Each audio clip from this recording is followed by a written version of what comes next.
So Mike and I, we've been out here preparing the bucks.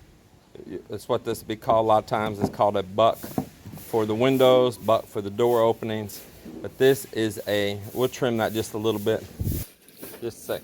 So this is a buck for an air conditioner that's going to go into the wall right up over here. That'll go up into the form. You just get it in there and screw it to one form on one side, and when you set it up, then you'll screw it in from the other side as well. So you want to make sure you have it good and level inside of your form, because you're not going to be able to see it. It's going to be hidden inside the wall. You're not going to have an opening you can see or feel or touch until you take the form back off. So this is a buck that we're making. We're cutting the strips that are the thickness that the wall is going to be inside between the two form boards. And then this piece, the reason I make it is to keep your buck square. So I make a good solid square piece, and that keeps it from swelling in top, bottom, sides. And there you have it right there.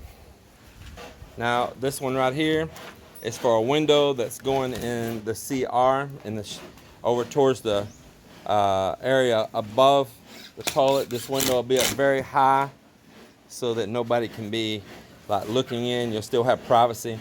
It'll be the same style windows that are on the outdoor CR that we built. And so this time, as you see, we didn't make a solid piece in the bottom. We cut a couple scraps because we're trying to use up scrap plywood. The main thing is it's holding it square, and that you cut your wood good and straight so that you don't pull this and then have a crooked window opening and your window won't fit in. We allowed a 1/4 inch each way to make sure the window will fit in. That's not a problem, and we can seal that up easy, and it can also caulk in. So it's not an issue, especially by the time we put skim coat in that opening too. It's going to close it up just a little bit. So he's getting it all pulled down here. Get the little bows pulled out. And this is why I say again, don't throw away your scrap, because we're building these all out of little old drops and strips and stuff. No waste. It's used right down to the last drop.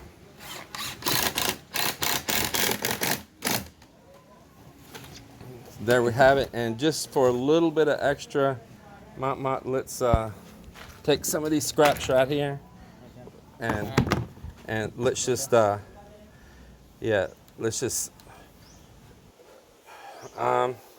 screw it in. Tell you what, put it right there. Put it right there. We're just gonna make an extra little brace so it don't bow. Put one more. I will use up every single scrap. I'm just overlapping some pieces in the middle to support it. Come over here to the other side first, do this.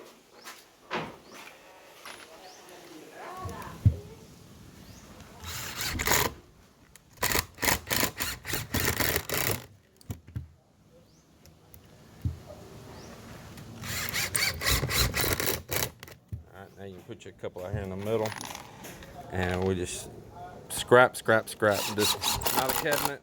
Go ahead, all the way till you feel it sandwich. Come on, keep going. There you go. Put one more, and we're done with that one. So we got to make two more of these bucks that go on the wall for this room I'm standing in. For up over the top of the toilet right up here where it'll be, there's going to be a window there that'll just flip out. And like I say, I'm putting it up very high for privacy reasons. It'd be super difficult for anyone to look up there. Then the next thing is we're going to put one down towards this end. There'll be a little kitchenette right there, and I want it so that air can pass through. If there's a power outage or anything, yeah, we're solar, yeah, you got a generator backup. There might just be times you want to let some fresh air in the room, and so there'll be an opening there. And then lastly, one for the air conditioner itself. Another reason I'm putting a window in that CR, in that restroom, wet closet, whatever you want to call it, above the toilet up there, is by city code. If it doesn't have a window that opens up right there, then you have to put an electric exhaust fan to pull it out. And I'm trying to be more of a minimalist on this. I know you see me building this great big structure. You probably think it's going to cost buku dollars to build, but you're wrong. And I'm going to cover that at one point of all the things we're doing to save money here. And putting a window there versus an electric fan is one of those ways. Absolutely. I'd rather have the light, I'd rather have the fresh air, I'd rather have something you can open that don't use power. So that's the reason I'm going to do it that way. And that saved us from electrical circuits we got to run, a fan that can always go out or make noise, and that you're dependent on electricity, and then the power usage itself on it. So right there, put a simple window in that's more beneficial, put you closer to nature, get some fresh air in the room. That's the way I want it. Right there she is. The person that stole my boathouse. There is the person right there that stole my boathouse. Swiped it silently. Oh, I'll clean up around his boat and remove everything so he don't complain about his boat where it is now. That way I can just take his new pretty little boathouse. Is this not true, my dear? Yes, yes. Definitely me also like it. I was gonna like working out here in the nice air and breeze. Look at the beach. Well, you can, what's the difference? You can look. I know I gotta look a little further. I'm getting old, my eyesight's poor. I need to be closer. So the winds, what's the difference there? Because we still have to move the boat. We gotta do construction right up there. We have to tear part of that roof off. So the boat's still gonna have to come in here a little bit. So we changed the saw blade earlier right here. I bought a new blade. I bought this one at Ace Hardware inside the mall. And let me tell you, this was a brand new blade right here. We put it on right out of the package, brand new, right? Yes. And it cut horrible from the very first cut, didn't it? Horrible. It's the plywood blade, and of course we're cutting plywood. You know, even it said there before, you know, for plywood. And horrible. This is that, what, Maxell brand? The same brand as this saw, Maxell. All I know is it was a absolute horrible blade. And we had a rip blade also, similar to this blade right here. Not as many teeth as this one. I think it was like a 40 tooth. That blade also was Maxell, and it was horrible too, wasn't it? It's horrible. You'd think the saw was bad. I bought this blade right here at Ace Hardware. I don't really know this brand, Tactics, but I can see it's pretty good quality. Plus it has these little cutouts here. Man, that also reduces that heat and that wobble the blade can get. Man, this blade here cuts nice, doesn't it? The saw's underneath no strain. It cuts better than it's ever cut. When I bought that saw brand new, it came with 2 blades. And I remember the first day I ever used that saw, it cut horrible. It was so bad. I just tell you, avoid buying. First, I would avoid buying this, period, anyway. This big heavy foot on here in aluminum, it grabs, it just bites. Make sure you get one that's got a good steel floor plate on it there. And then not this thick aluminum. I was telling you, this aluminum grabs and bites. And just avoid this brand, tell you, and avoid their blades too. That's all I had to say. That's just my experience. Someone else might love them. Look how it's already corroded too. And this saw's been well taken care of. What another problem we have is getting this out. Every time it's super hard. I mean, it locks itself in. We put grease and oil, try to keep it from doing that. We have to get down and literally take, man, it's just a lot of work even to just change the blade every time.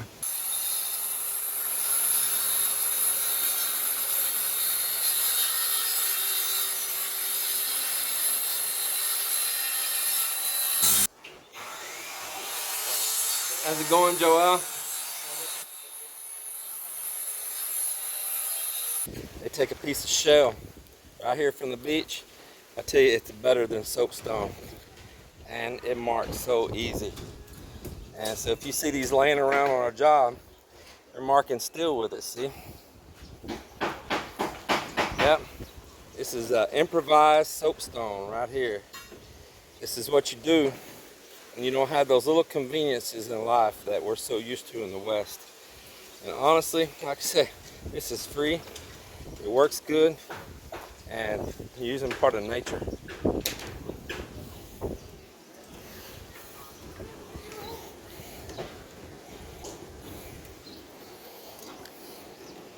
So you got that straight finally. Oh, it looks pretty good now. It was a lot of work, huh? Yes.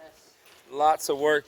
So some mistakes that was made is when they formed this steel where these two beams cross each other, and you got a cantilever beam going out front, you got a cantilever beam going here, is that they got it actually on the wrong side of these right here, and it had it not straight, and we didn't have a space down through there on the other side of our form.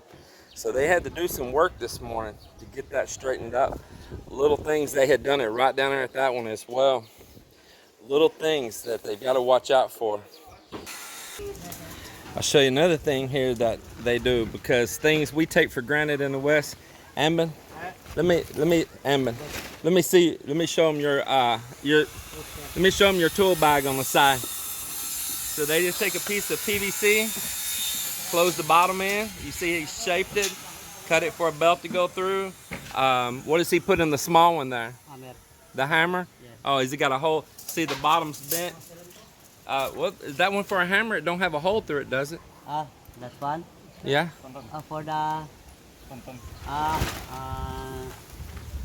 what you call that? Straight. Oh, for the plumb bob. Yeah, for the plumb bob. Oh, so that's perfect. Let me see that.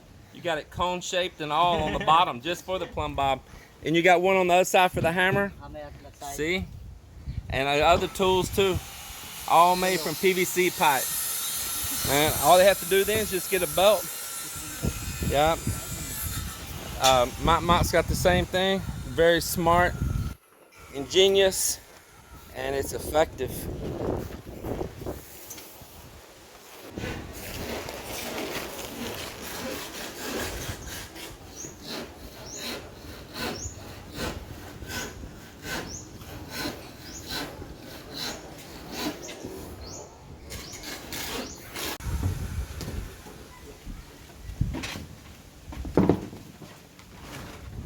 We're about to lift these forms up for the next stage, and before we do, there's a little prep work.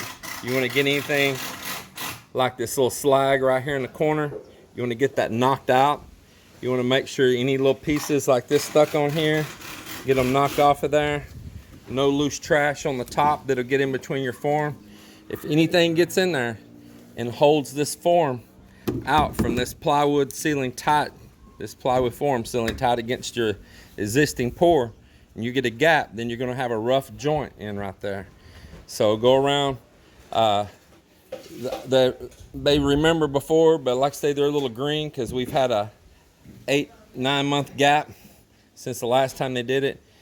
There's a little edge, a little bleed over right here along this edge. You got to take a hammer, just go down through. It just takes a second to do these things. Just walk down through there with a hammer, just tap and knock that little edge off right there. Like I say, clean it up, clean it up, clean it up everywhere. Clean it up, knock out any of this, like this little slag right here. It just takes a second and it pops right off. Don't leave none of this loose debris like this.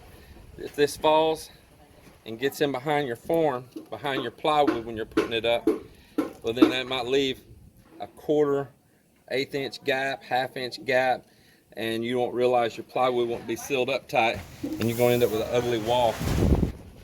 That's 5 minutes spent to do that. 5 minutes to prep that area down through there.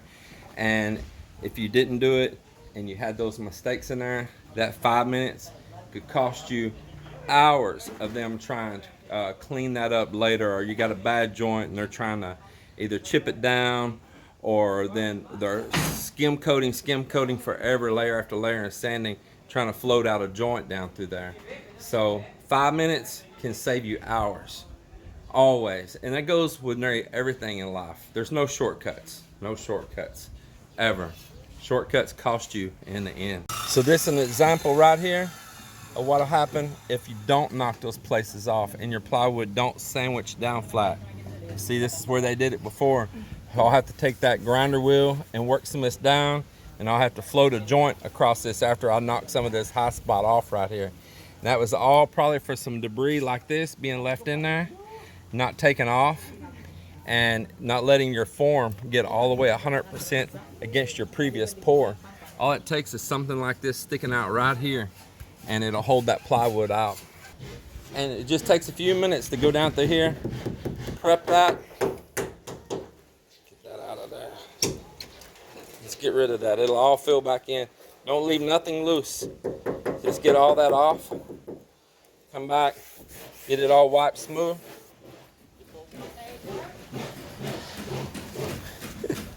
And my mom made two. He made two of these little air conditioner openings, and we only needed one. So we ended up, I'm like, why we got two of those little ones? We only needed one. He was just mistaken. I said, well, we got a nail box now. Some people have a mailbox, and we have a nail box. He was building window openings, and instead he's building tools. Hey, at least we can still make use out of it, right? Yes, sir. No waste. It's perfect.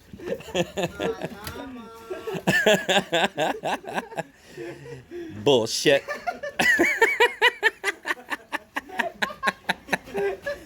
Man.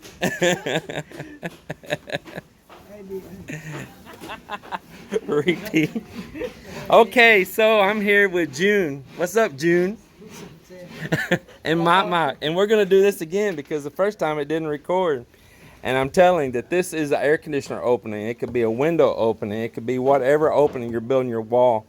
And if you don't drill some reliefs in the bottom of this, it's called a buck. If you don't drill some reliefs in the bottom of this buck and you're pouring in your form, air will get trapped underneath this bottom side, and it will not let the concrete rise up properly. Even if it does, you may have a real rough bottom.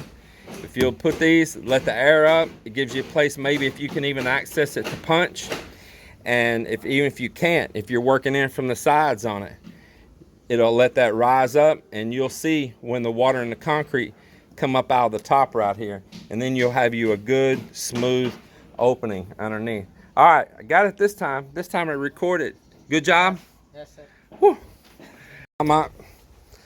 We call this a drill. What do you call this in Filipino? Drill cell also. No, I hear another name you say all the time when I'm saying get the drill. What's the other name you're always saying? Electric drill. Electric drill. I hear always Joel always calling this another name. Barina. Huh? Barina. Barina. Oh, see? Goofy. Electric drill.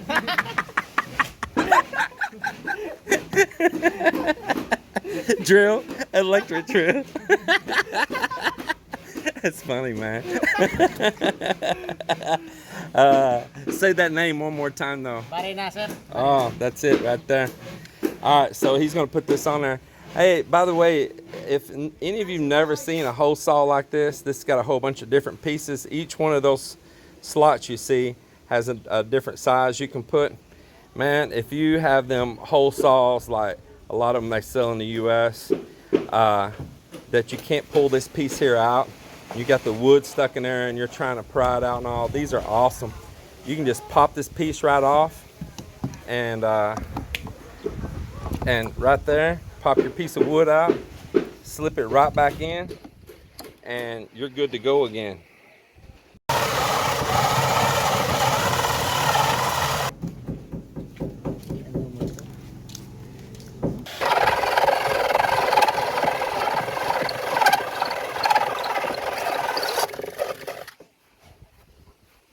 Just get that last one there, June, and we'll be good. This edge is all cleaned up, top's cleaned off. This is cleaned up, nothing sticking out. It's all been prepped all the way down. The top of the form cleaned off too, so nothing falls in behind there.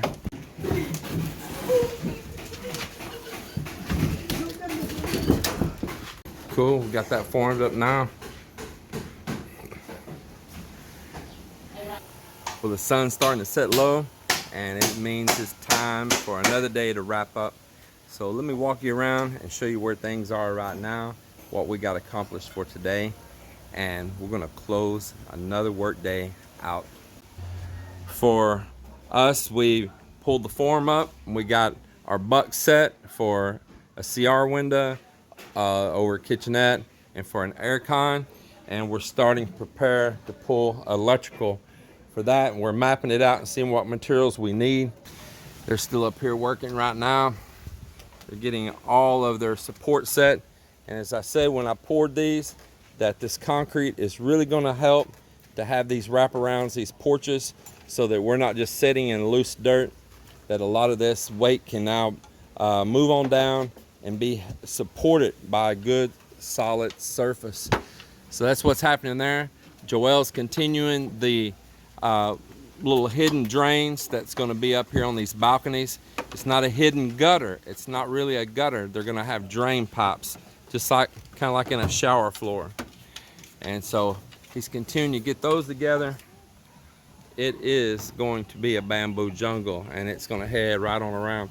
So maybe now you can start seeing the importance of having all of that concrete poured and going ahead and getting those sidewalks, these patios, everything in place. In here in this little room, as you see, the concrete's set. We got a form up on the back, and this will have a little small air conditioner, so we got our buck in place for it. They've wrapped up the day, and everybody's ready to head out. Well, thank you, Uncle Malong. Thank you. See you later, Marvin.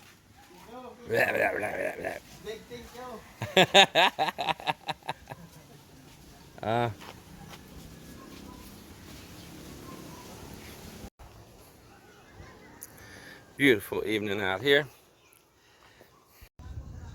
So there it is, another good day wrapped up. As you can tell, there was a little lull through the holidays, and of course I'm wanting to see progress, but you know, holidays are holidays. People want to enjoy them, and I feel a little pressured, you know, to get the house done and all, but we're past it now, and everything's back rocking smooth again. Well, I hope that you enjoyed today's video, and I appreciate you joining us here and watching and sharing our lives as we build us out a little piece of paradise here along the beach on Panay Island outside of Iloilo. It's a great place, great people, and I hope maybe someday you can find your own place in happiness. I didn't know he had a hidden weapon around here. Look, man, he's got a shotgun. I saw someone was carving this out here one day. Yeah. I was joking with him like I was gonna slap them all, you know, just playing around. He jumped up like he's getting a gun. It's funny.